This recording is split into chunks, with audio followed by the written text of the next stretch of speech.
यह कहानी है बिहार के जमुई जिले के कोतवाड़ी में जन्म हुआ आशीष यादव का, जिसके पिता किसान और एक गांव के छोटे शिक्षक थे। आशीष यादव का जीवन एक साधारण परिवार में बीता। बचपन से उनके घर में आर्थिक स्थिति इतनी खराब थी कि वह कई बार खाने के लिए भी मुश्किलें आती थी। आशीष यादव को बचपन से ही संगीत में गहरी रुचि थी। वह खेतों में काम करते हुए भी गुनगुनाते थे, गाँव की शादियों में गाना गाते और छोटे मोटे प्रोग्राम में हिस्सा लेते थे। कुछ लोग मजाक उड़ाते और कहते थे कि गाँव का लड़का है, खेती बाड़ी कर गाने बजाने से कुछ नहीं उखाड़ पाओगे। गरीबी के कारण उनकी पढ़ाई भी पूरी नहीं हो पाई। तो कहाँ से पढ़ पाते उस टाइम कि वो एक गायक बनना चाहता है, तो उनके पिता ने साफ साफ मना कर दिया।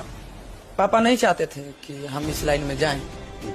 लेकिन आशीष यादव की सपना की उड़ान कुछ और कह रहा था। बिना किसी म्यूजिक ट्रेनिंग, बिना किसी आर्थिक सहारे आशीष यादव ने अपनी मेहनत से खुद को तराशा। गांव में मोबाइल और इंटरनेट की सुविधाएं बहुत कम थी, लेकिन वो अब जो भी सीख सकता था सीखते रहे। कई स्टूडियो जा रिकॉर्डिंग की कोशिश की, लेकिन पैसे की कमी के कारण गाना रिलीज नहीं हो पाया। फिर उन्होंने इसी तरीके से कुछ समय को गुजारा। आशीष यादव की अब की करियर शुरुआत होती है सोनो के स्टूडियो से की थी, जहाँ उन्होंने कई साल मेहनत किया, कई सारे गाने गाए। लेकिन सबसे पहला उनका हिट गाना हुआ था जिसका टाइटल था फोटवा देखी के जियो योगे था, जिसे लोगों ने काफी पसंद किया। यह गाना वायरल हुआ और उसके साथ साथ उनकी बहुत बड़ी पहचान बन गई। इसके बाद उन्होंने यादव फिल्म जैसे यूट्यूब चैनल पर अपने गाने को लगातार रिलीज करते रहे, जिससे उनकी लोकप्रिय बढ़ी। लेकिन असली संघर्ष तब भी जारी था। उन्होंने इसी तरह करते कुछ साल बिताए और कई सारे हिट गाने देने लगे। अब बात करते हैं 2023 में, जब आशीष यादव के खुद के चैनल क्रिएट किए गए, जिसका नाम आशीष यादव इंटरटेनमेंट है। उस पे सबसे पहला गाना आशीष यादव की शादी के टाइम पे रिलीज किया गया था,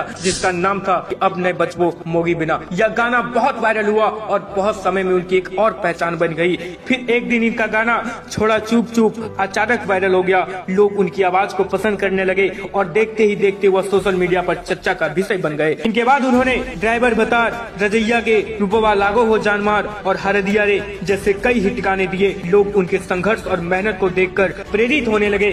आज आशीष यादव सिर्फ बिहार में ही नहीं बल्कि पूरे भोजपुरी और मगही संगीत के जगत में एक बड़ा पहचान बन चुका है। उनके यूट्यूब चैनल आशीष यादव इंटरटेनमेंट पे लाखों व्यूज आते हैं और अब वह स्टेज शो भी करते हैं। लेकिन आशीष यादव आज भी अपने संघर्ष को नहीं भूले हैं। वह मानते हैं कि यदि इंसान अपने सपनों के लिए मेहनत करे तो दुनिया की कोई भी मुश्किल उसे रोक नहीं सकती। कभी भी हालात से हार मत मानो। मैंने गरीबी को संघर्ष किया, लोग मेरा मजाक उड़ाते रहे, लेकिन आज वही लोग मेरी तारीफ करते हैं, ऐसा आशीष यादव ने कहा है। आशीष यादव की यह कहानी हमें सिखाती है कि अगर दिल में सच्ची लगन हो, मेहनत हो, करने का जज्बा हो, तो कोई भी सपना पूरा